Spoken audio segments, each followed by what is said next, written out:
विश्वासी के नाते हम विजयी जैवन जीवन जी सकते हैं। हम विजय में चल सकते हैं शरीर, संसार और शैतान पर। इस अंतिम संदेश में हमने चर्चा की है 3 कारणों पर कि हर एक विश्वासी को जैवन जीवन जीने के लिए क्यों आगे बढ़ना चाहिए। भजन संहिता अध्याय 22 में भजनकार दाऊद अपने हृदय को प्रभु के सामने उंडेलता है। वो अपने दिल की बात परमेश्वर के सामने उंडेलता है। वो ऐसा महसूस करता है कि जैसे परमेश्वर उसे भूल गया है। और फिर देखिए, वो अपने महसूसीकरण को बताता है, अपनी सारी समस्या को बताता है कि उसका शरीर, उसकी हड्डियां कैसा महसूस कर रही हैं। और फिर वो यहाँ से आगे बढ़ता है, वो अपनी उस जगह से आगे बढ़ता है। मतलब बस इसी तरह शिकायत करते रहने से, बस इसी तरह से अपनी निराशाओं को बताता रहता है। फिर वो परमेश्वर से कहता है, प्रभु तूने मुझे उत्तर दिया है, मुझे उत्तर दिया है। वचन 22 कहता है कि मैं अपने भाइयों के बीच में तेरे नाम का प्रचार करूंगा, सभा के बीच मैं तेरी प्रशंसा करूंगा। तो आज सुबह जब हम देख रहे हैं कि परमेश्वर ने हमारे लिए क्या रखा है, तो चलिए ऐसी गवाहियों को देखते हैं जो हमारे पास आई हैं। बस ये घोषणा करते हैं परमेश्वर ने हमारे मध्य में कौन से काम किए हैं, कार्य किए हैं। परमेश्वर की सभा में हम इसे घोषित करेंगे ताकि उसकी स्तुति, प्रशंसा करें कि परमेश्वर ने उन लोगों के जीवन में क्या किया। उन लोगों के बीच में जो ऑडिटोरियम में थे और जो ऑनलाइन देख रहे थे। तो ये गवाही हमें मार्च 11 तारीख को प्राप्त हुई थी। इस व्यक्ति को पिछले 2 महीनों से भयानक सिर में दर्द हो रहा था, 2 महीनों से। और ये दर्द जो था ये अचानक से दिन में 6-7 बार होता था। ऐसा लगता था जैसे उनके सिर में कोई मुक्के मार रहा हो। और ये दर्द सिर से लेकर गर्दन तक होता था। और ये व्यक्ति मेडिकल फील्ड से थे तो जानते थे कि ये जो दर्द है वो किस तरह का है। और इस बात से वो घबरा रहे थे कि किसी डॉक्टर के पास जाएं या किसी डॉक्टर के पास जाकर कोई सलाह लें। और देखिए, फिर जब आत्मिक सभा हुई, यानी अलौकिक रविवार की सभा हुई, अलौकिक रविवार के समय पास्टर जब प्रार्थना कर रहे थे और फिर अचानक से इस व्यक्ति के सिर में दर्द होने लगा। उन्होंने बस प्रार्थना की। प्रार्थना के बाद सिर दर्द जो था धीरे धीरे से कम होने लगा। और फिर उन्होंने महसूस किया कि उन्हें उसके बाद से दर्द नहीं हो रहा। और फिर वो अद्भुत चंगाई के लिए परमेश्वर की स्तुति और प्रशंसा करना चाहते हैं, जानते हैं। और ये जो गवाही है वो हमें मिली है 13 मार्च के दिन। और इन्हें चैंटिंग ऑर्डर की परेशानी थी, पेरिटिटिस दाहिने कान के पास। मुझे नहीं पता कि ये क्या है। और फरवरी के आखिरी हफ्ते से फरवरी में जब वो चर्च में आए तो इस व्यक्ति ने चंगाई पाई। हमारे हीलिंग प्रेयर टाइम के वक्त इन्हें चंगाई मिली जब हम लोग चंगाई के लिए प्रार्थना कर रहे थे। और ये व्यक्ति जब डॉक्टर के पास अपने चेकअप के लिए गए 10 मार्च को, तो डॉक्टर ने इनसे कहा कि कोई भी ग्लैंड नहीं दिख रही है, आप पूरी तरह से चंगे हो चुके हो, अभी आपके दाहिने कान में कोई समस्या नहीं है। 14 मार्च को हमें एक और गवाही यहाँ पर प्राप्त हुई है। और ये जो व्यक्ति हैं लगभग 1 साल से एसिडिटी की समस्या झेल रहे थे, बहुत ही गंभीर रूप से। और प्रार्थना के समय इन्होंने चंगाई प्राप्त की। और वो इस बात की गवाही देते हैं कि कैसे परमेश्वर के मार्ग कितने अद्भुत, चमत्कारी और कितने महान हैं। इस व्यक्ति के लिए कितना कृपालु रहा। हालांकि इस चंगाई को पाने के लिए पूरा हफ्ता लग गया ताकि पूरी चंगाई और परिपूर्णता को पा सके। इस व्यक्ति ने जो चंगाई पाई है उसके लिए प्रभु का धन्यवाद और उसको महिमा देते हैं। और 15 मार्च को हमें ईमेल के द्वारा एक और गवाही मिली। बस गवाही के 2 और ईमेल पढ़ूंगी। 15 मार्च के दिन ये व्यक्ति कहते हैं कि उन्हें हल्का सा पीठ में दर्द हुआ था जो हफ्ते के अंत में शुरू हुआ। और जब ये व्यक्ति चर्च में आए तो इन्हें बहुत ही दर्द हो रहा था और आराम से बैठ नहीं पा रहे थे, वो दर्द में थे। और प्रार्थना के समय पास्टर ने कहा कि जिन लोगों को दर्द हो रहा है वो लोग अपने शरीर पर दर्द की जगह पर हाथ रखें और प्रार्थना करें। तो ये व्यक्ति भी प्रार्थना करने लगे। और जब वो अगली सुबह उठे और इन्हें कुछ भी दर्द महसूस नहीं हुआ और वो परमेश्वर का धन्यवाद करना चाहते हैं क्योंकि अद्भुत रीति से इन्हें चंगाई मिली और छुटकारा मिला। उन्होंने इस बीमारी से पूरी तरह से छुटकारा पाया। और आखिरी ईमेल जो है वो हमें 18 मार्च को मिला। और ये व्यक्ति लिखते हैं कि फरवरी से ही इस व्यक्ति को पाचन की बहुत समस्या थी। देखिए, इन्हें पाचन की बहुत सी समस्या थी। ये बहुत सी दवाइयाँ लेते थे और इन्हें खान पान के बारे में बहुत से परहेज बताए थे। प्लान मील्स, स्मॉल मील्स, ठीक होने के लिए प्रार्थना कर रहे थे। और फिर रविवार को सेवकाई के दौरान तो जीन ने खास करके उन लक्षणों के बारे में बताया जिनका ये उस समय अनुभव कर रहे थे। और जानते हैं, इस व्यक्ति ने वचन के द्वारा चंगाई का दावा किया और जानते हैं उन्हें अच्छा महसूस होने लगा और ये ठीक हो गए और अब पाचन की तकलीफ या कोई परेशानी नहीं है। और फिर ये व्यक्ति ने लिखकर कहा कि कैसे चकित हो गए। देखिए, वो भाई है या बहन हमें पता नहीं, परमेश्वर आपकी समस्या जानता है, उसे वो बताता है। बहुत से लोग होने पर भी परमेश्वर बताता है। जानते हैं, ये तो गवाही है कि कैसे मसीह की जो देह है वो महिमा में कैसे काम करती है, कार्य करती है पवित्र आत्मा की सेवकाई के द्वारा। ये तो बस परमेश्वर को आदर, महिमा और स्तुति देता है। और वो ये भी बताते हैं कि उन्होंने मसीह की देह में होकर कितनी आशीष प्राप्त की। जैसे हमने परमेश्वर के महान कार्यों के बारे में घोषणा की है, तो आइए परमेश्वर को धन्यवाद दें, उसे शुक्रिया कहें। तो आइए उसे स्तुति और धन्यवाद देकर उसकी महिमा करें इनके लिए, ऐसे काम करने के लिए। देखिए, पिछले कुछ 7 हफ्तों से हम जो श्रृंखला देख रहे हैं, और ये जो श्रृंखला है वो है कि कैसे हम एक जैवंत जीवन जी सकते हैं। हमारा लक्ष्य यही है कि हम लोग विश्वासियों की मदद करें कि वो विजयी जीवन जिएं। और देखिए, जैवंत जीवन जो है वो है जय पाना अपने शरीर पर, इस संसार पर और शैतान पर। तो हमारा लक्ष्य यही है कि हम लोग विश्वासियों को तैयार करें उसकी महिमा के लिए, और कैसे वो विजयी जीवन जी सकते हैं अपने शरीर पर, संसार और शैतान पर। और आज जयवंत सीरीज का ये आखिरी संदेश है।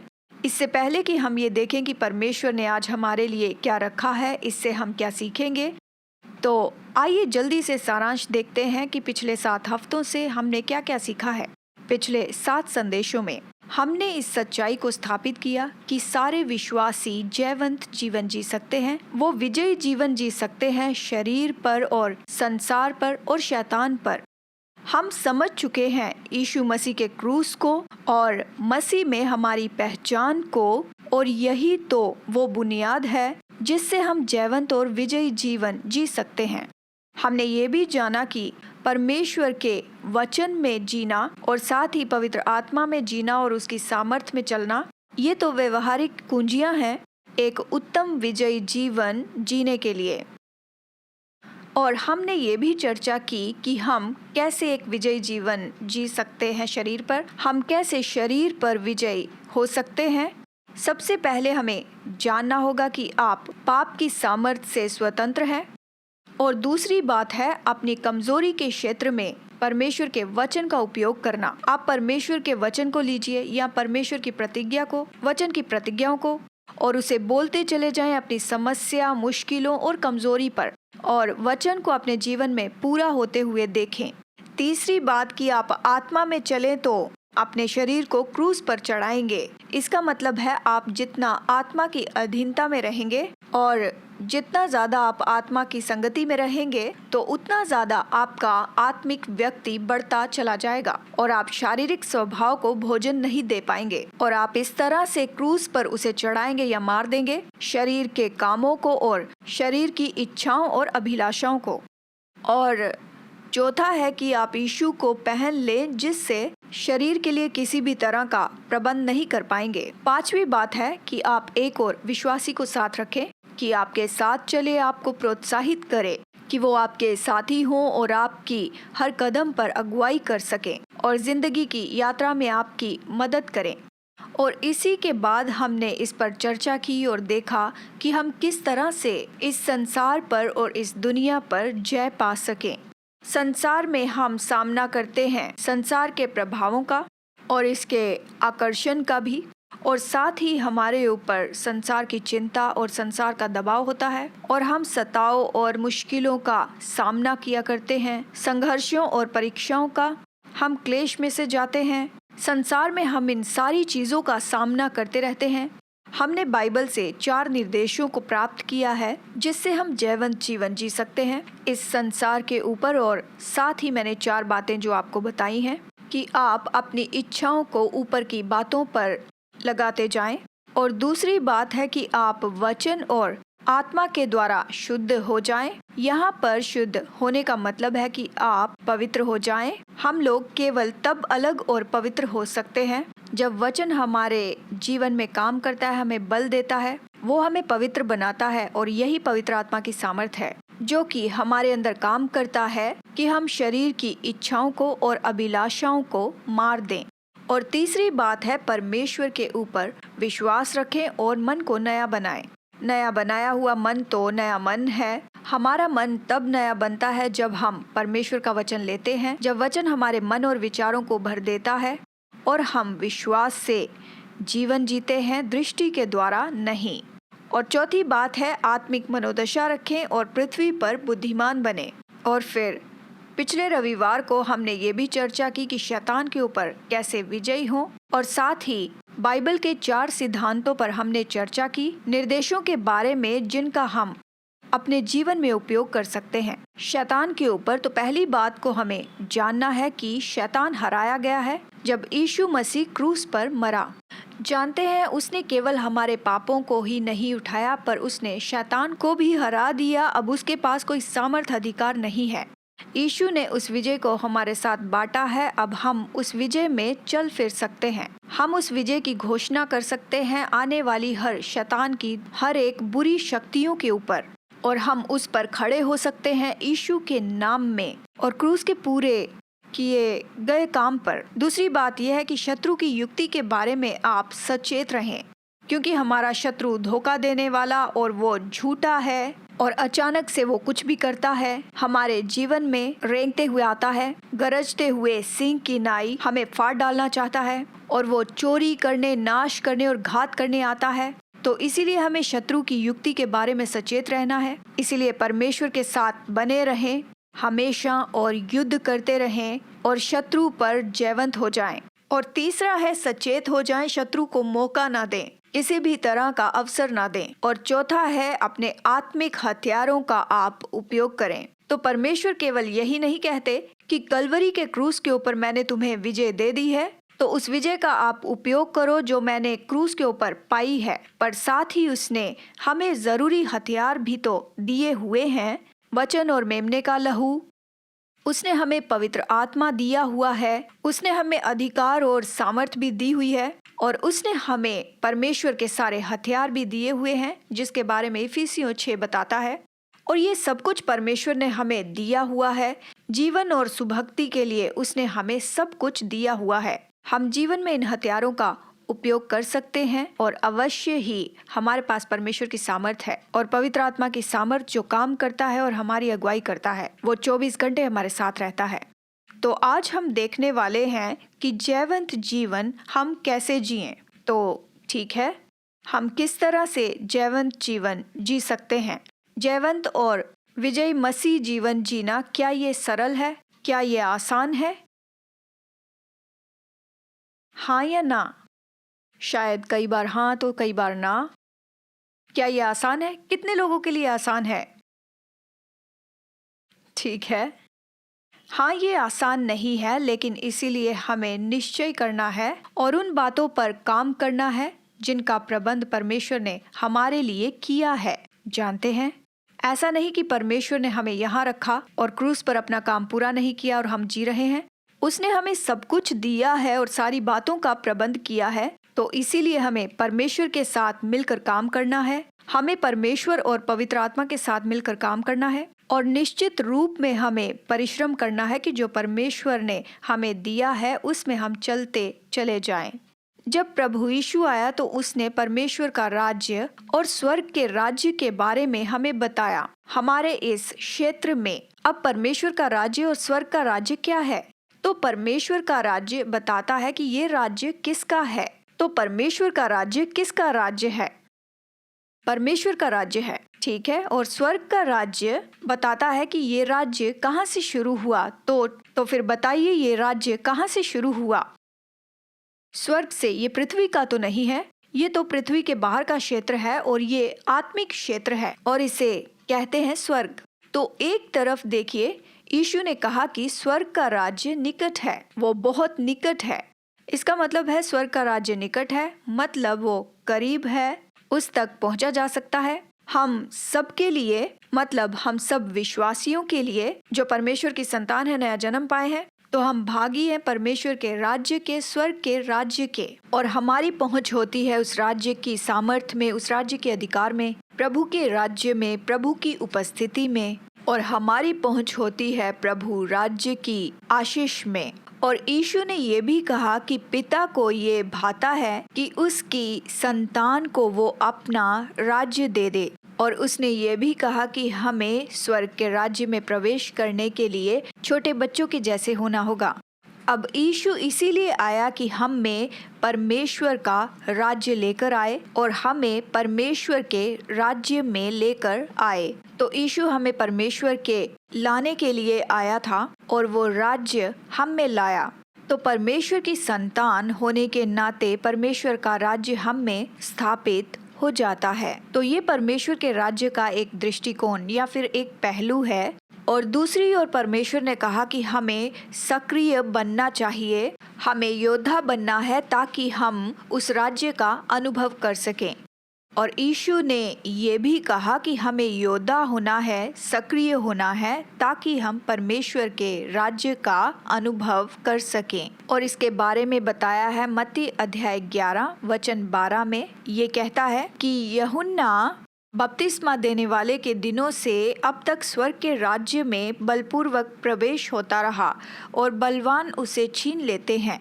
ये थोड़ा अजीब सा सुनाई देता है कि वो राज्य हमारे अंदर है, लेकिन फिर भी हमें उसमें बलपूर्वक प्रवेश करना पड़ता है कि उसमें प्रवेश करें। इसका मतलब ये है कि हमें सक्रिय रूप में या फिर आक्रामक रूप में उन चीज़ों को ले लेना होगा। और ये बात यहाँ पर ऐसे दिखाई देती है, हमें बुलाया गया है कि हम प्रभु राज्य की संतान हो और प्रभु राज्य के योद्धा हो। प्रभु की बुद्धि हम में होनी चाहिए कि हम जान पाएं कि कौन सा रवैया हम अपनाएं, कब क्या करें। ऐसा होता है कि कई बार हमें प्रभु की संतान होने की भूमिका निभानी पड़ती है। इसका मतलब प्रभु राज्य की संतान के, ताकि हम उन चीज़ों को प्राप्त कर सकें जो परमेश्वर ने हमें दी हैं, जो प्रभु ने हमारे लिए छुड़ाई हैं, हमारे लिए खरीदी हैं। परमेश्वर पर छोटे बच्चे के जैसे विश्वास करते हुए, बच्चे जैसे नम्र बनकर। और दूसरी ओर हमें प्रभु राज्य के योद्धा होना है, हमें सब कुछ प्राप्त करना है और इन कामों के पीछे सक्रिय रूप में बढ़ना है और उन चीज़ों को ले लेना है जो हमारे लिए उपलब्ध की गई हैं या उस राज्य में हमारे लिए प्रबंध की गई हैं। तो हम किसके विरुद्ध लड़ते हैं? क्या परमेश्वर के विरुद्ध? क्या परमेश्वर सारी आशीषों को अपने पास रखता है ताकि हमें उसे पाने के लिए लड़ाई करनी पड़े? नहीं, परमेश्वर ऐसा नहीं है जो प्रभु राज्य की आशीषों को और प्रतिज्ञाओं को हमसे वो दूर रखे, लेकिन इसके बजाय हमारे 3 शत्रु हैं, हमारा अपना शरीर, ये संसार और शैतान।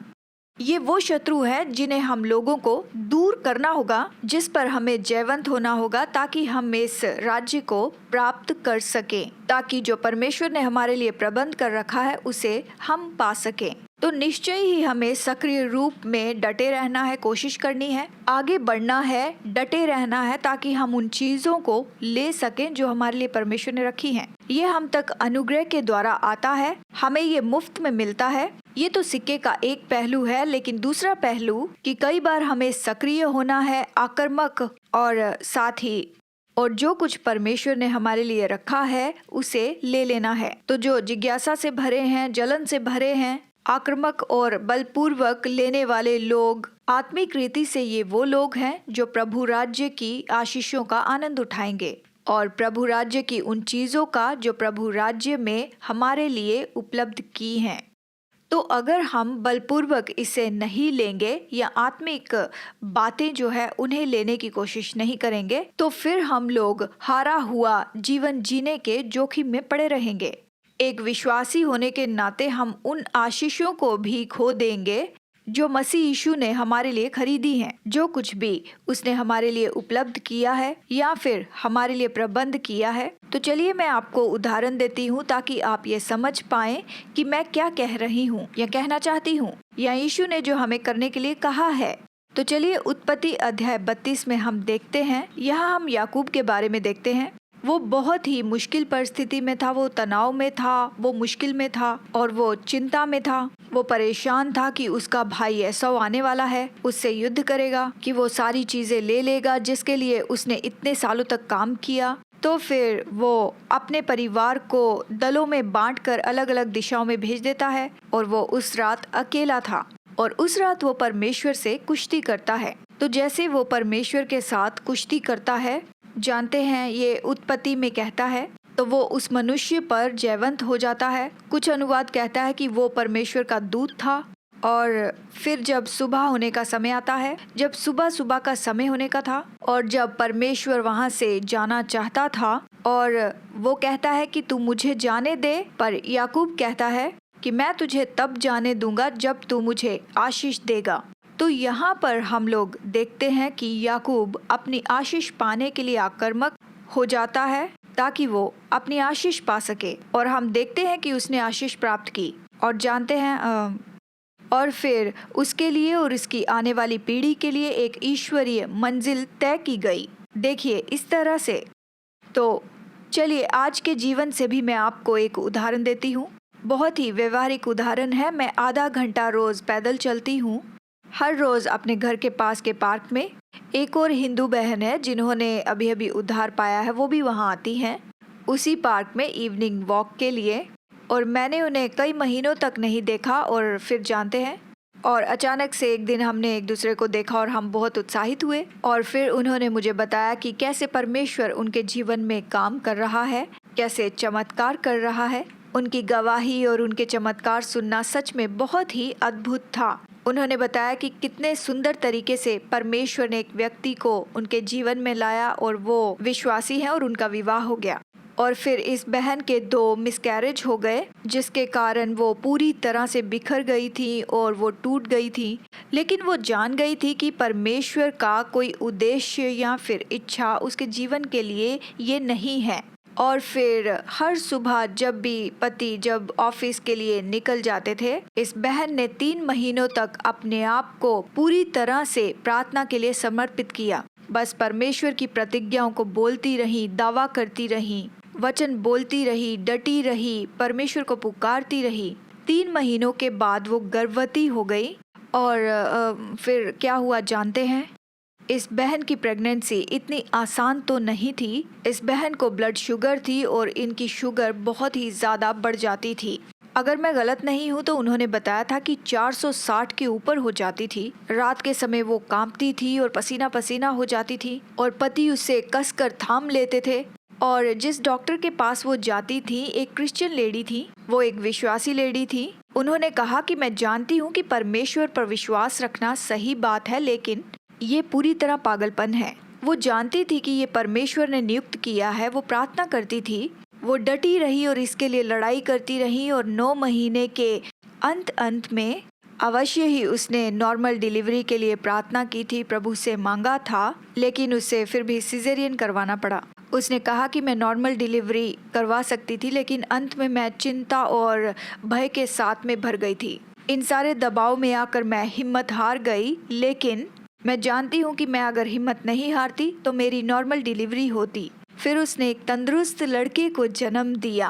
अब वो बच्चा बहुत बड़ा हो गया है, ठीक है। तो यहाँ पर हम देखते हैं कि यहाँ पर कोई है जिसने उत्तर को नहीं के रूप में कभी स्वीकार नहीं किया। मिसकैरेज उसके जीवन का भाग था, कोई बच्चे नहीं हो सकते थे, लेकिन वो फिर भी प्रार्थना में डटी रही। तो ऐसा समय होता है जब हमें आगे बढ़ना होता है। जैसे प्रभु ने हमें थाम रखा है, हमें भी उसे थामना चाहिए और उन आशीषों को जो उसने हमारे लिए उपलब्ध कराई हैं, उन्हें हमें ले लेना होगा, पा लेना है। हमें हिम्मत नहीं हारनी है, आगे बढ़ते रहना है, डटे रहना है, दौड़ना होगा जब तक कि ना देखें, जब तक कि प्रार्थना कर लें उन आशीषों को जो प्रभु ने हमारे लिए रखी हैं। अगर इस तरह से हम 3 महीने तक प्रार्थना में डटे रहें, परमेश्वर ने जो वाचा बांधी है ये उसे याद दिलाना नहीं, वाचा की प्रतिज्ञा, वाचा की आशीषें, ये प्रभु को याद दिलाना नहीं, क्योंकि प्रभु सब जानता है। पर ऐसी जगह पर आना है जहाँ प्रभु को अपनी इच्छा को सौंप देते हैं, अपने सारे व्यक्तित्व को उन सारी बातों के साथ जोड़ना तोड़ना है जो प्रभु ने हमारे लिए रखी हैं, जो उसने हमारे जीवन के लिए योजना रखी है, और सिद्ध रीति से उसके साथ जुड़ जाना है और हमें अपने आप को सिद्ध जगह पर और सिद्ध स्थान पर रखना है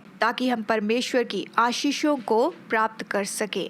तो आप लोग कुछ पैटर्न देख रहे हैं, अपने जीवन में निरंतर असफल होते आ रहे हैं, असफलता, और बस कुछ नहीं हो रहा, आप बस अपने जीवन के उस क्षेत्र में काम करते जा रहे हैं, सब मरा हुआ दिखता है और आप हार मान जाना चाहते हैं और आप सोचते हैं शायद ये आपके लिए नहीं हो क्योंकि आपको तंदुरुस्ती की समस्या है। तंदुरुस्ती की समस्या है, आप प्रार्थना करते हैं लेकिन कुछ नहीं होता। बस डटे रहिए, हिम्मत मत हारिए, परमेश्वर की प्रतिज्ञाओं की घोषणा कीजिए, डटे रहें, इसमें दौड़ें और आगे बढ़ते रहिए, मांगते रहिए जब तक कि परमेश्वर ने जो आपके लिए रखा है उसे प्राप्त ना कर लें। तो हम विश्वासियों को क्यों जयवंत जीवन जीना चाहिए? जयवंत जीवन, हम बाइबल के 3 कारणों को यहाँ पर देखेंगे। हम 3 कारणों को यहाँ पर देखेंगे, बाइबल में से 3 बातों को यहाँ देखेंगे। जो 3 कारण है, बातें हैं, जानते हैं क्यों हम विश्वासियों को जयवंत जीवन जीना चाहिए, एक विजयी जीवन। सबसे पहला कारण है कि पिता के हृदय को हम प्रसन्न कर सकें, दूसरा है कि संसार पर यीशु को प्रकट करें, और तीसरा है कि परमेश्वर के राज्य में हम फलवंत बनते जाएं। तो पहला कारण है कि पिता के हृदय को हम प्रसन्न करें। दूसरा कुरिन्थियों अध्याय 5 वचन 9 से 10 तक कहता है, इस कारण हमारे मन की उमंग ये है कि चाहे साथ रहें या अलग रहें, पर हम उसे भाते रहें, क्योंकि अवश्य है कि हम सब का हाल मसीह के न्याय आसन के सामने खुल जाए, कि हर एक व्यक्ति अपने अपने भले बुरे कामों का बदला जो उसने देह के द्वारा किए हों पाए। वचन में ये लिखा है। तो हमारे जीवन का लक्ष्य क्या है? आपके अलग मकसद हैं, अलग लक्ष्य है, लेकिन हमारा आत्मिक लक्ष्य क्या है? परमेश्वर हमें किस लिए बुला रहा है? यहाँ पौलुस कहता है कि चाहे हम जीवित रहें या मर जाएं, हमारा लक्ष्य यही होना चाहिए कि हर बात में हम लोग परमेश्वर को प्रसन्न करने वाले बने, हमारा जीवन उसे प्रसन्न करने वाला हो जाए। और हम इस बात के बारे में भी सचेत रहें कि हमें एक दिन मसीह के न्याय सिंहासन के सामने खड़े रहना है। स्वर्ग में हमें लेखा देना होगा कि हम किस तरह से जिए हैं और किस प्रकार के हमने काम किए हैं। तो पिता के हृदय को क्या प्रसन्न करता है? पिता का हृदय इससे प्रसन्न होता है जब आप धन्यवाद देते हैं उसके सारे कामों के लिए, कि उसने अपने पुत्र यीशु को हमें छुड़ाने के लिए भेजा और उसने जो प्रबंध हमारे लिए किए हैं उसमें हमें उत्तम तरीके से काम करते जाना है। या हम केवल इतना जाने कि यीशु कौन है और उसने हमारे लिए क्या किया है, उसने हमारे लिए जो प्रबंध किया है उसके लिए अगर हम लोग फिर कोई काम ना करें, या सब कुछ जो उसने हमें अनुग्रह से मुफ्त दिया है, सब कुछ जो उसने हमारे लिए क्रूस पर खरीदा, अगर हम लोग उसके अनुसार काम नहीं करते, तो हम पिता के हृदय को प्रसन्न करने वाले लक्ष्य के साथ नहीं बने हैं। तो यहाँ पर जवाब तो बहुत ही आसान है। अगर आप परमेश्वर के हृदय में प्रसन्न हैं, तो सबसे पहले परमेश्वर ने जो हमारे लिए प्रबंध किया है उसके लिए हम उसे धन्यवाद देंगे, और उसने जो अपने अनुग्रह से हमें मुफ्त में दिया हुआ है उसके लिए हम लोग हर एक कोशिश करते जाएंगे। चलिए यहाँ पर मैं कुछ उदाहरण बताती हूँ। हम जानते हैं प्रभु की इच्छा हमें चंगाई देना है, सही कहा ना? क्या ये प्रभु की इच्छा है कि हमें चंगाई दे किसी भी बीमारी या रोगों से? हाँ, ये प्रभु की इच्छा है कि हम सबको चंगाई दे।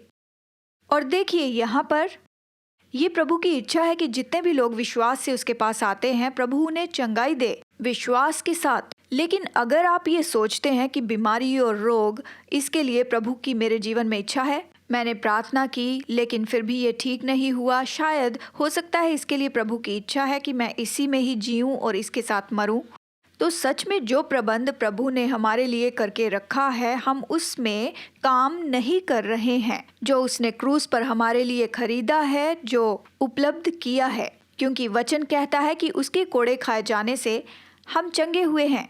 उसके कोड़े खाने से हम लोग चंगे हुए हैं। तो हम आगे बढ़कर इस प्रतिज्ञा का दावा करते हैं। हम ये दावा करते हैं कि परमेश्वर ने क्रूस पर उसने केवल मेरे पाप ही नहीं उठाए कि मुझे क्षमा मिले, पर उसने मेरी बीमारी, मेरे रोगों को, मेरे दुख को उठाया कि मैं चंगाई पाऊं, मैं ठीक हो जाऊं, कि मैं फिर से परिपूर्ण हो जाऊं। तो आगे बढ़ते हैं और हम अपनी वाचा की आशीष का दावा करते हैं, क्योंकि चंगाई तो संतान का अधिकार है और चंगाई ही संतान की रोटी है। क्योंकि हम प्रतिज्ञा के भाग हैं जो परमेश्वर ने हमारे साथ बांधी है, और वाचा का एक भाग है चंगाई। तो हम इसमें डटे रहते हैं, काम करते हैं, हम उसे थाम लेते हैं और उसके साथ साथ दौड़ते हैं। हम उसमें आगे बढ़ते हैं और उसके साथ हम अपने आप को जोड़े रखते हैं, जब तक कि हम उस प्रतिज्ञा को प्राप्त ना कर लें, ताकि वो हाँ और आमीन में हमारे जीवन में वास्तविकता बन जाए। तो जब हम लोग ऐसा करते हैं तो हम सच में परमेश्वर के हृदय को प्रसन्न करते जाते हैं, और जो परमेश्वर ने हमारे लिए प्रबंध कर रखा है उसे हम प्राप्त कर लेते हैं। कई बार हम सोचते हैं कि हमारे अंदर एक कमजोरी है, उदाहरण के लिए कह लीजिए क्रोध, और शायद हम लोग फिर इस तरह से कहेंगे कि क्रोध तो मेरे जीन्स का एक भाग है, ये तो पीढ़ियों से आ रहा है, ये मेरे पूर्वजों का एक भाग है, मेरे दादा से है, मेरे परदादा से है और मेरे अंकल से है, मेरे ऐसे रिश्तेदारों में से है, इसीलिए मैं इस कमजोरी पर जय नहीं पा सकता। या कहिए आप इस बीमारी से जूझ रहे हैं जिसे कहते हैं डिप्रेशन, तनाव। फिर आप कहते हैं कि ये जो डिप्रेशन है, तनाव है, मेरे परिवार में पीढ़ियों से चला आता रहा है और ये भाग है, और हम सोचते हैं ये पीढ़ियों से आने वाला श्राप है, इसीलिए ये मुझ में भी है। इस तरह से बोलना और विश्वास करना ये झूठ है, ये परमेश्वर की ओर से नहीं है। हम जानते हैं जब यीशु क्रूस पर मरा तो पाप की जो सामर्थ है वो तो तोड़ दी गई है, हमारे जीवन पर से पाप की सामर्थ तोड़ दी गई है। वो हमें जो सामर्थ और अधिकार दे रहा है उसे हम लोगों को ले लेना चाहिए, ताकि हम शरीर की कमजोरियों पर जय पाएं और कोई भी बहाना ना बनाएं। इसी तरह से हम कह रहे हैं कि डिप्रेशन, तनाव, इस तरह की परेशानी जो परिवार में है, या फिर आप कहते हैं कि हमारे परिवार में, जानते हैं पीढ़ियों से परिवार में कोई ना कोई कम उम्र में ही मर जाता है और ऐसा ही होता आ रहा है और ये पीढ़ियों का ही श्राप है। परमेश्वर की संतान के नाते इस झूठ पर विश्वास नहीं करना है, क्योंकि क्रूस पर यीशु ने हमारे श्राप भी अपने ऊपर उठा लिए हैं और हमारे जीवन पर का हर एक श्राप तोड़ दिया गया है। हम इसकी घोषणा करते हैं, विश्वास करते हैं और अपने जीवन के लिए इसे ले लेते हैं। चलिए मैं आपको एक और उदाहरण देती हूँ। जब आप प्रभु की सेवा के लिए बहुत ही जिज्ञासा के साथ भर जाते हैं, जोश में होते हैं, आप मिशन ट्रिप पर जाना चाहते हैं, चर्च टीम के साथ जुड़ जाते हैं, प्रचार के लिए जाना चाहते हैं, भारत में कहीं पर भी, या फिर रविवार के दिन अपने ही शहर में प्रचार के लिए, सुसमाचार को बताने के लिए, या हॉस्पिटल की टीम के साथ जुड़ जाते हैं कि हॉस्पिटल में जाकर प्रचार करें। आप उत्साहित होते हैं और अचानक अपने मन में आप ऐसा सोचते हैं और खुद से ये कहते हैं कि हे, मैं अभी मिशन में आऊँगा, मैं मिशन के साथ जुड़कर सेवा करूँगा, प्रचार करूँगा, तो निश्चय ही दुष्ट आत्मा मुझ पर हमला करेगी। देखिए, मैं या मेरे परिवार के ऊपर किसी तरह की बीमारी या रोग आएंगे, कोई समस्या, कोई परेशानी, कुछ तकलीफ़ों का सामना करेंगे, और ये डर आपके मन में बना रहता है। और हो सकता है कि आपने किसी को ये कहते सुना या आपके परिवार में इसको अनुभव करते हुए देखा, या फिर आप किसी मिशन ट्रिप पर गए हों और बहुत ही बुरा वहाँ पर हुआ हो और ये आपके मन में मानो जैसे बैठ गया हो। तो इस तरह का कुछ आपके मन में भय भर जाता है, बैठ जाता है, और यही आपको आगे बढ़कर सेवकाई करने से रोकता है, रुकावट बन जाता है। तो लेकिन जब हम ऐसे जीते हैं तो मसीह ने जो हमारे लिए प्रयोजन किया हुआ है उसके अनुसार हम अपना जीवन नहीं जीते हैं जो उसने हमें दिया है। क्योंकि यशाया अध्याय 54 वचन 14 इस तरह से कहता है कि हम तो सताव से बहुत दूर हैं और हमें डर में जीने की कोई ज़रूरत नहीं।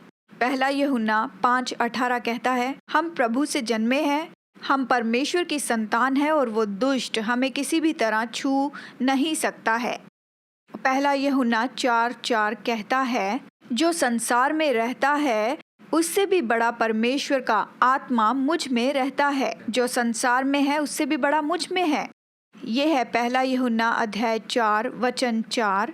तो जब हम इस तरह से सोचते हैं, इस तरह से विश्वास करते हैं और जब हम इस तरह के झूठ में चलते हैं, ऐसे झूठ में जीते हैं और ऐसे झूठ पर विश्वास करते हैं, तो जो परमेश्वर ने हमें पहले ही दे दिया है उस पर हम नहीं जी रहे हैं। पौलुस कहता है, जिस तरह से मसीह ने मुझे पकड़ा हुआ है उसी तरह से मैं मसीह को पकड़ लेता हूँ। पौलुस अपनी पत्री में कहता है कि जैसे मसीह ने मुझे थामा हुआ है, पकड़ा हुआ है, उसी तरह से मैं भी मसीह को पकड़ लेता हूँ। तो ग्रीक में थामने का मतलब है, ग्रीक में इसका मतलब है कि उसे अपना बना लेना, कि उसे जीते और उसे ले लें। हालांकि परमेश्वर ने हमें ये सारी अनमोल प्रतिज्ञाएं दी हुई हैं। हर एक प्रबंध जो हमें चाहिए, हमें आगे बढ़ना है ताकि हम उसे ले लें, ताकि हम उसे अपने जीवन का भाग बना लें, कि हम उसे अपने जीवन के लिए जीत लें और उसे ले लें। जब तक कि हम उसे पा ना लें, उसमें डटे रहें।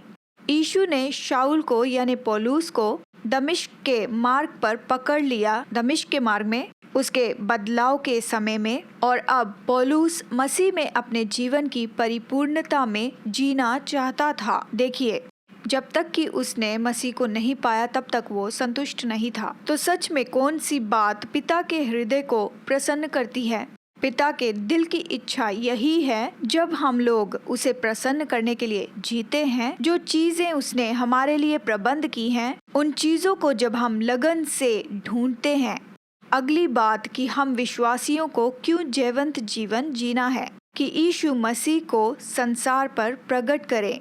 दूसरा कुरिन्थियों अध्याय 2 वचन 14 में यहाँ पौलुस कुरिन्थियों की कलीसिया को लिखकर कहता है, परंतु परमेश्वर का धन्यवाद हो जो मसीह में सदा हमको जय के उत्सव में लिए फिरता है और अपने ज्ञान की सुगंध हमारे द्वारा हर जगह फैलाता है। देखिए, ये वचन 14 है, लेकिन वचन 11 में प्रेरित पौलुस कहता है कि शैतान का हम पर दांव ना चले, क्योंकि हम उसकी युक्तियों से अनजान नहीं हैं और हम आत्मिक युद्ध में हैं। हम आत्मिक युद्ध में हैं। पौलुस कहता है कि परमेश्वर हमें हमेशा मसीह में जयवंत बनाता है। मसीह में चाहे जो भी रुकावट हो, चाहे जो भी हमले हम पर हों, चाहे हम किसी भी बात में जुड़े हों, परमेश्वर हमें मसीह यीशु में हमेशा जयवंत बनाएगा। इस जयवंत जीवन के द्वारा परमेश्वर हमेशा अपनी खुशबू, अपनी सुगंध फैलाता है, अपने ज्ञान के द्वारा जहाँ भी हम जाते हैं। इसीलिए एक जयवंत जीवन जीने के लिए, विजयी जीवन जीने के लिए, इसीलिए विश्वासी के द्वारा परमेश्वर अपने ज्ञान की सुगंध या खुशबू हम जहाँ भी जाते हैं फैलाता है। जहाँ पर भी जाएं वहीं फैलाता है। तो चलिए यहाँ पर कुछ उदाहरण देखते हैं, जानते हैं। जैसे विद्यार्थी यहाँ पर हैं, कुछ बच्चे यहाँ पर हैं, बच्चे जो स्कूल में हैं या फिर नौजवान जो कॉलेज की शुरुआत में हैं, सब चाहते हैं कि कुछ नकल कर ली जाए क्योंकि कुछ एक्स्ट्रा मार्क मिल जाएंगे, है ना? ठीक है, या पास होने के लिए नकल करते हैं। और देखिए, विश्वासी के नाते हमारी परीक्षा होती है, हमारी ऐसी परीक्षा होती है, बच्चों की परीक्षा होती है कि दूसरे दोस्तों जैसे बने। एक दोस्त कहता है मुझे ये उत्तर दिखाओ, तो मैं फिर तुम्हें ये वाला उत्तर बताऊंगा, ठीक है? तो फिर ऐसे समय में हम मसीह की सुगंध कैसे फैला सकते हैं और किस तरह से हम एक जयवंत जीवन जी सकते हैं? तुम मुझे ये वाला उत्तर दिखाओ, मैं तुम्हें वो वाला उत्तर दिखाऊंगा। तुम मुझे ये फिल इन द ब्लैंक्स दिखाओ, मैं तुम्हें वो फिल इन द ब्लैंक्स दिखाऊंगा। तो अगर हम इस तरह से करते हैं तो हम एक ईमानदारी का जीवन नहीं जी रहे हैं। शायद आपकी टीचर इसे ना देखती हो, लेकिन परमेश्वर देख रहा है। देखिए, स्कूल, कॉलेज और ऑफिस में बहुत सी बुरी भाषाओं का इस्तेमाल किया जाता है, बुरे शब्दों का भी। और हम देखते हैं कि पहली कक्षा के बच्चे भी बुरे शब्दों का, बुरी भाषा का इस्तेमाल करते हैं। लेकिन जब हम उसे इस्तेमाल करते हैं तो हम मसीह की सुगंध और मसीह के ज्ञान को नहीं फैला रहे हैं, परमेश्वर के ज्ञान को, क्योंकि हम अपने दोस्तों के जैसे ही बनते जा रहे हैं। देखिए, अपने ऑफिस में या फिर अपने कामकाज में हमें ईमानदारी का जीवन जीना चाहिए प्रभु के बीच में। हालांकि ये मुश्किल होता है कि किसी भी तरह का समझौता ना करें, प्रभु राज्य के मूल्य और स्तर पर समझौता ना करें और ना ही परमेश्वर के वचन पर, लेकिन प्रभु के वचन के अनुसार जीते जाएं। चाहे हम वो बिजनेस डील क्यों ना खो दें, पर विश्वास रखें और जान ले प्रभु मदद करेगा। हालांकि हम सोचते हैं कि मेरे दोस्तों को मुझसे ज्यादा मार्क्स मिलेंगे क्योंकि उन्होंने नकल की और मैंने नहीं की, ज्यादा या फुल मार्क नहीं मिलेंगे, पर हमें विश्वास है कि प्रभु हमारी मदद करेगा, हमारी पढ़ाई में या बिजनेस में या फिर हमारे ऑफिस में। जानते हैं, जब हमें दाम बदलने के लिए कहते हैं और जो गलत है उसे करने के लिए कहते हैं, हम हार मान जाते हैं क्योंकि हमें नौकरी जाने का डर है, अपने बिल चुकाने हैं, इतने सारे बिल चुकाने हैं, परिवार की देखरेख करनी है, देखभाल करनी है। अगर हम उस समय समझौता नहीं करते हैं, परमेश्वर के वचन के अनुसार जीवन जीते हैं, तो उसी समय जानते हैं हम लोग मसीह की सुगंध को फैलाते जाते हैं, दूसरों को प्रभु का ज्ञान बताते हैं। आपके बॉस पूछेंगे, हे मैन, सभी से करते हैं, तुम्हारी समस्या क्या है, तुम इसे क्यों नहीं करते? आप कह सकते हैं, ये मेरे मूल्यों के विरुद्ध है, परमेश्वर के वचन के विरुद्ध है, जो परमेश्वर चाहता है उसके विरुद्ध है। जानते हैं, और शायद वे आपके साथ बहस करें, लेकिन ये आपके लिए द्वार खोलेगा जहां आप अपने सहकर्मियों को मसीह के बारे में बता सकें। ऑफिस में दूसरे लोगों को बताने में ये आपकी मदद करेगा। या ऐसे समय जब हम दूसरे लोगों को नीचे नहीं गिराते हैं या किसी तरह की गंदी राजनीति ना करके ताकि हम लोग उस जगह को पा सकें, तो हम ऐसी जगह में होते हैं जहां पर हम ऐसी जगह पर अपने आप को लेकर आते हैं जहां हम सुगंध को फैलाते चले जाते हैं और लोग इसे जानते हैं और इसे देखेंगे और पहचानेंगे मसीह को हम में, और ये भी जान पाएंगे कि हम भी ऐसा मसीह में जीवन जी सकते हैं जब यीशु उनका व्यक्तिगत उद्धारकर्ता होगा।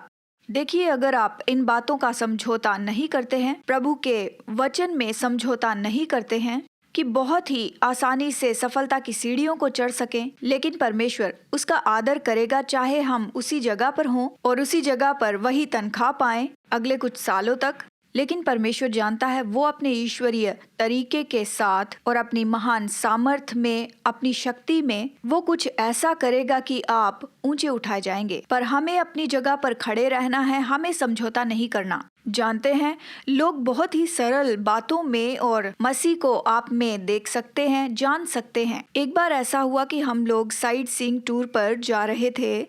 हम लोग बस में पहले चढ़े और हम लोग जाकर अपनी अपनी सीट में बैठ गए। हम आराम से बैठे हुए थे और फिर बाद में कुछ जवान दंपति उस बस में आकर चढ़े और बैठ गए और 2-3 दंपति को अलग अलग सीट मिली, अलग अलग बैठना पड़ा था।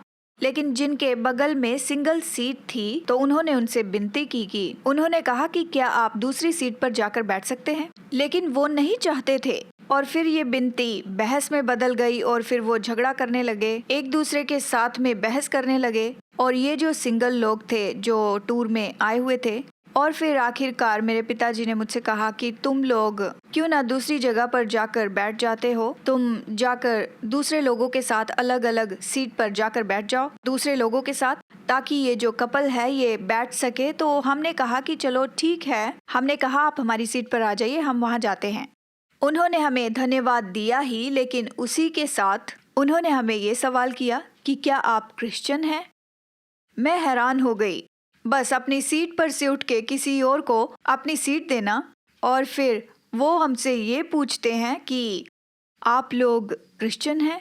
इससे मैं हैरान हो गई और उस दिन मैंने जाना कि हम लोग जो सरल से काम भी करते हैं उससे भी लोग जानते हैं कि हम लोग कौन हैं, हम लोग किसकी आराधना करते हैं और जिस परमेश्वर की हम आराधना करते हैं उसे वो जानते हैं। लेकिन दुख की बात है कि कई बार हम अपने जीवन में समझौता कर लेते हैं और इसीलिए हमें संसार के सामने ऐसा दिखाया जाता है कि क्रिश्चियन लोग जो होते हैं शराब पीते हैं, सिगरेट पीते हैं, ऐसे सब काम, ऐसी सब बातें सुनना दुख की बात है। पर हम परमेश्वर की संतान, प्रभु के लोग होने के नाते, ऐसे लोग जो प्रभु राज्य में, प्रभु के स्वर्ग में लाए गए हैं, अपनी जगह पर खड़े रह सकते हैं, समझौता नहीं करें और मसीह की सुगंध बन जाएं और प्रभु की खुशबू फैलाएं।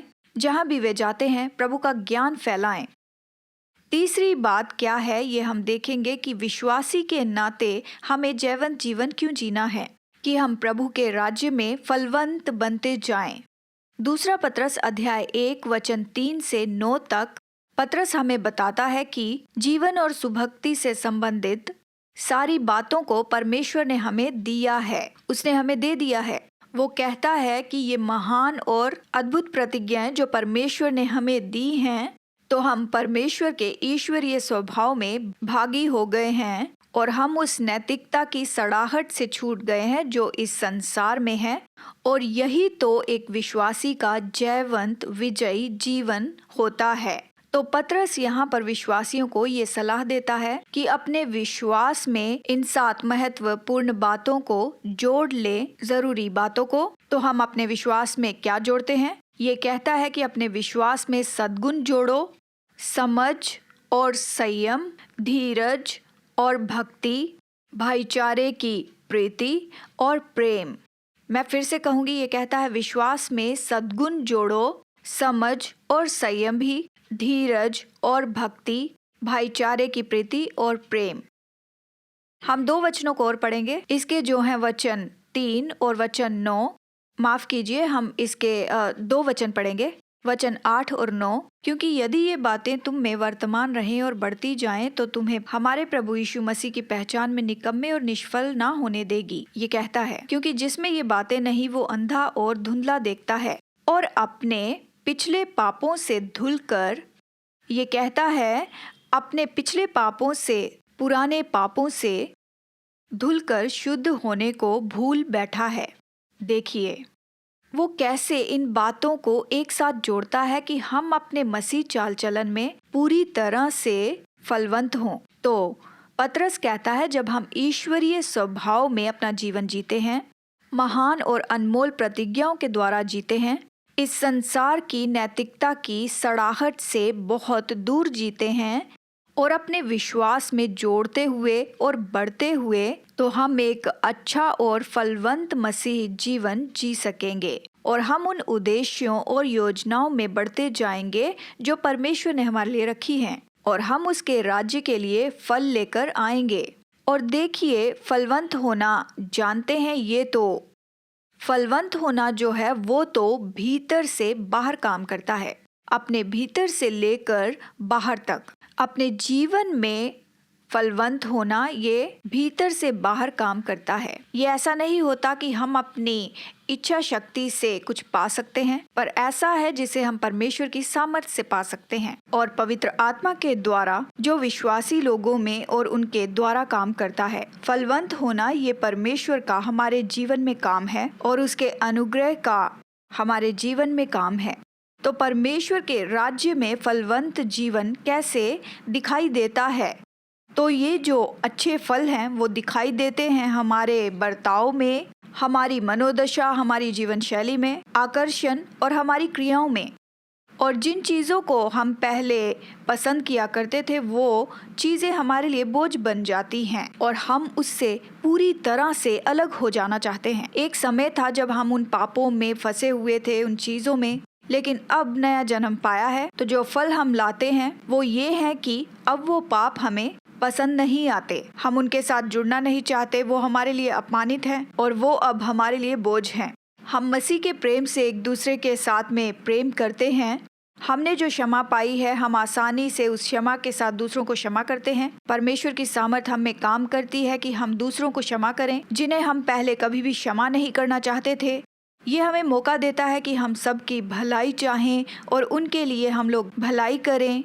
जब हम लोग मसीह की देह में एक साथ आते हैं तो संगति में आत्मिक वरदानों का उपयोग कर सकते हैं और हम में ऐसे फल होते हैं जैसे कि उद्धार का सुसमाचार जो है वो एक दूसरे को बताते जाना और दूसरों को मसीह के पास लेकर आए, उन्हें चेला बनाएं, प्रभु का मार्ग बताएं और आभारी होकर प्रभु की स्तुति करते जाएं। हम सारी बातों में भलाई करने की कोशिश कर सकते हैं।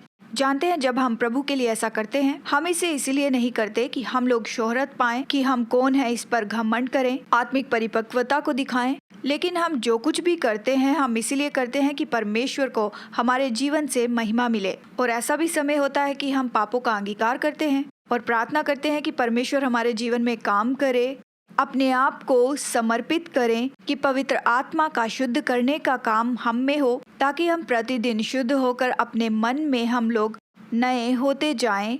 एक और प्रभु में फलवंत बनने का तरीका ऐसा है, जब हम उसे जानने की कोशिश करें, उसके मार्गों को जानने की, कि ये जान लें कि वो किससे प्रसन्न होता है और जो उसे पसंद है वही काम को करें, उसके आदर के लिए काम करें और ये जान लें कि उसके बिना हम कोई फल नहीं ला सकते।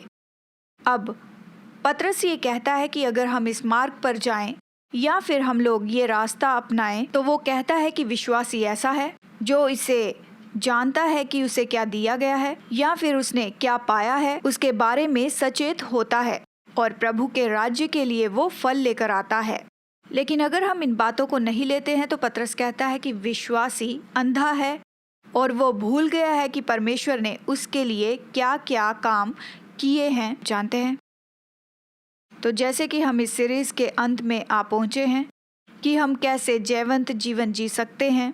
जानते हैं, हम विश्वासियों को जयवंत जीवन जीने के लिए 3 बातें करनी है। मैंने आपको ये 3 बातें बता दी हैं। कुछ ही देर में हम प्रार्थना करेंगे। और तो विश्वासी के नाते हमें जयवंत जीवन जीने के लिए किन किन बातों की ज़रूरत है। देखिए, पहली बात है हमें परमेश्वर के हृदय को प्रसन्न करना है। ये ज़रूरी है। हम जो कुछ भी करें हमारा लक्ष्य हो कि हम परमेश्वर को प्रसन्न करें। और वो किससे प्रसन्न होता है? उसने जो कुछ भी किया है उसके लिए हम आभारी होते हैं, धन्यवाद देते हैं और साथ ही हम लोग कोशिश करते हैं कि उसने जो उपलब्ध करवाया है उसे हम ले लें, उसने जो हमारे लिए प्रबंध किया है उसे ले लें और उसी के अनुसार जीवन जिएं। और दूसरी बात है कि हम यीशु को इस संसार में प्रकट करें। जानते हैं, क्योंकि हम मसीह में जयवंत हैं और हमें हर एक परिस्थिति के ऊपर जयवंत बनाया गया है और हम लोग अपने 3 शत्रुओं पर जयवंत हो सकते हैं, जो हैं शरीर, संसार और शैतान।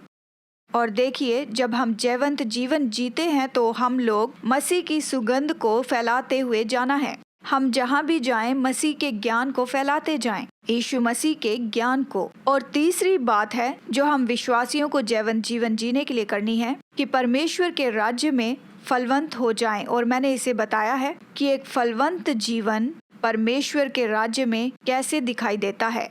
तो मैं आशा करती हूँ कि इस सीरीज के द्वारा आप लोगों ने आशीष पाई होगी। इस सीरीज के द्वारा और हम लोग इस बात के बारे में सचेत रहें कि यीशु मसीह ने हमारे लिए क्रूस पर क्या किया है।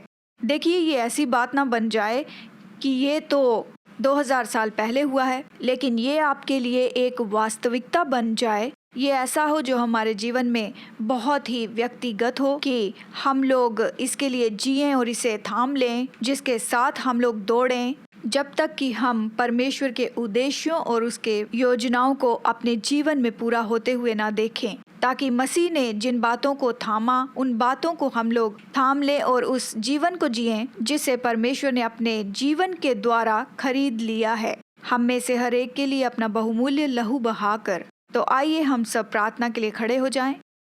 हम यहाँ पर प्रभु यीशु मसीह के नाम में कहते हैं, परमेश्वर के वचन के आधार पर कहते हैं, धन्यवाद करता हूँ पिता कि आप अपने वचन को पूरा करते हैं। धन्यवाद करता हूँ प्रभु, यहाँ पर कहा गया एक भी वचन को आप नीचे गिरने नहीं देंगे और प्रभु आप इसे अपने लोगों के जीवन में स्थापित करेंगे और वो इसकी गवाही देंगे कि देखो परमेश्वर ने क्या किया है, क्योंकि प्रभु आप विश्वास योग्य हैं। आपको धन्यवाद देते हैं पिता, इसके लिए आपका आदर करते हैं। हम आपके लोगों पर आपकी आशीष कहते हैं, चंगाई और परिपूर्णता कहते हैं। इन लोगों के जीवन में हम कहते हैं चमत्कारी चंगाई आ जाए इन लोगों के शरीर में, कि चमत्कारी रीति से ये चंगाई प्राप्त कर लें। धन्यवाद देते हैं पिता, आपको धन्य कहते हैं, आदर करते हैं। हम आपको धन्यवाद देते हैं। आइए सभा का अंत करते हैं। अब हमारे प्रभु यीशु मसीह का अनुग्रह और हमारे स्वर्गीय पिता परमेश्वर का प्रेम और उसकी पवित्र आत्मा की मधुर संगति हम सबके साथ हमेशा होती रहे, यीशु मसीह के नाम में। और सब लोग कहिए आमेन आमेन। संदेश सुनने के लिए धन्यवाद। भरोसा करते हैं कि संदेश आपके लिए आशीष रहा। मुफ्त के स्रोत पाने के लिए, जिनमें है सरमन नोट्स और पब्लिकेशन, पाने के लिए विजिट करें apcwo.org पर। बैंगलोर के एपीसी बाइबल कॉलेज की जानकारी पाने के लिए विजिट कीजिए apcbiblecollege.org पर। याद रखिए, all peoples church Bangalore app download कीजिए ऐप या गूगल प्ले स्टोर से।